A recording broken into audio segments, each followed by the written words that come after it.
Alright, hi guys, welcome back to my channel. And when I say back, that means welcome back for those of you who just came from the first part, part one, and that was getting married in Denmark, part one, all the requirements and the process that you need to start with your application for a wedding in Denmark. Right, so for this video, this is the part 2, and here I'll be explaining to you guys what are the things that you need to do after getting married in the location or in the place that you have chosen inside or in Denmark. Okay, so why is this important? This is important because I personally think that you're already there in Denmark, so you have to really make your time or your stay there efficient as possible. So now you can probably in a span of a day, even, because that's what we did, in span of like 2-3 days, you can already get some paperwork done. Okay, so before I lay out all the processes, please don't forget to hit that subscribe button if you haven't subscribed yet. And also, if you have questions, please comment it down in the comment section below. All right, so after getting married, you will be given 2 wedding certificates, right? So these 2 wedding certificates, it's up to you if you want to have both apostille. We only did 1 copy of that apostille. So how are you going to do it? First, you have to go to the Ministry of Foreign Affairs, okay, and have it apostille. That's where you need to have it apostille. There's no need for appointment. What we did was we went to the place, to the Ministry of Foreign Affairs, first thing in the morning. That's about 8 o'clock, and their opening time was, I think, 9. Yes, I guess.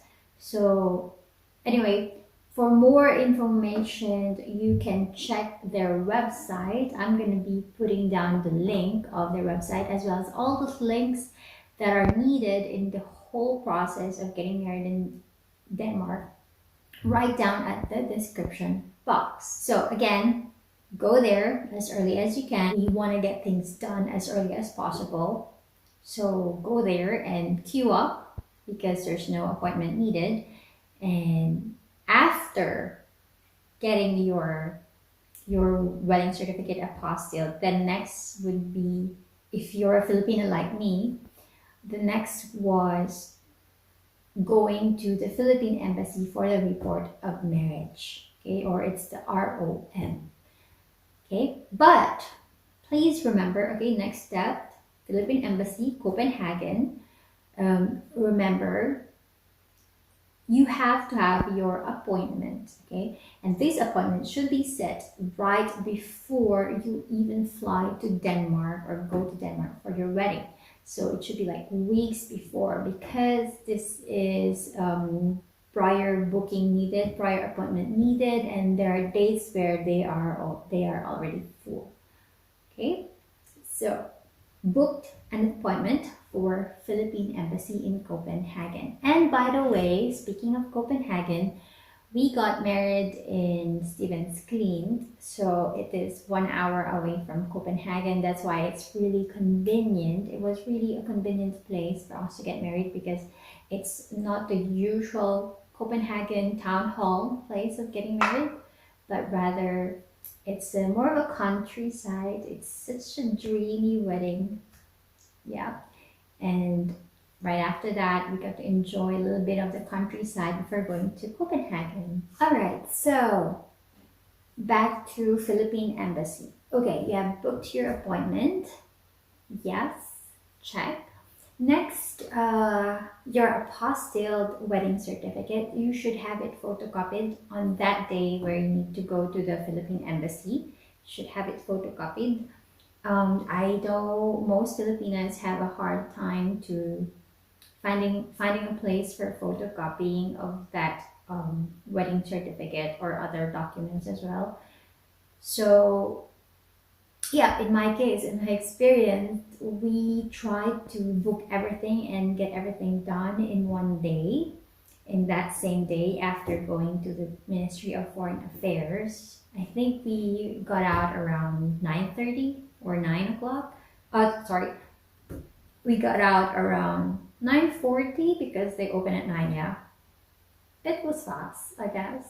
So we're finished at 9:40, and then our appointment at the Philippine Embassy was 11 o'clock or 11:30. So pretty tight, right? It's pretty tight. But yeah, what I did was I went to a hotel near Ministry of Foreign Affairs. I went to a hotel nearby, just across actually.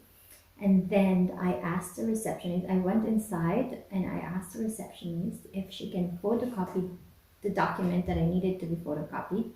And she said, yes, no, although, no, take note, I was not a guest of this hotel. So she said, yes, and there you go, I have my documents photocopied already. So that's the thing, I guess, after working in the hospitality industry for almost 3 years, I know that, it's a big no-no to say no to customers or even not customers because of course they can be customers or guests in the future. So yeah, I was taking my chances at that luxurious hotel and it didn't disappoint. They have an exceptional customer service.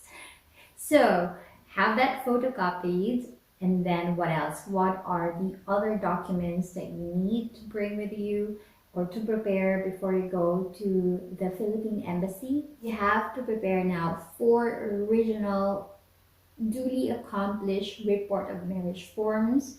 You also have to prepare and submit original and 3 photocopies of your passports. And yeah, that means I and my husband, you and your husband, okay? But this time only the main page, okay? Only the main page. And then what else? You also have to submit original and 3 photocopies of that apostille certificate. So have that photocopied 3 times, okay? All right, that's it. What else? You will be paying something. Of course, you will be asked to pay a certain fee for this report of marriage thing. And this is really important. You have to know that the embassy is not accepting cash. Okay, they are not accepting cash. Only instant transfer from a Danish bank account. Okay, so only instant transfer from a Danish bank account. So either you have to have a Danish bank account or you know someone that can do the transfer. No? You have a friend from Denmark who can do the transfer for you. And yeah, that's it. In our case, we don't have any of the two, but there was something that there could be a way to do that. And if you want to know that way, hit me a DM through my Instagram account. The world is my oyster. Okay? So again, no cash, only instant transfer from a Danish bank account. And yeah, if you want to know how it's done because you don't have a Danish bank account, then message me on my Instagram account.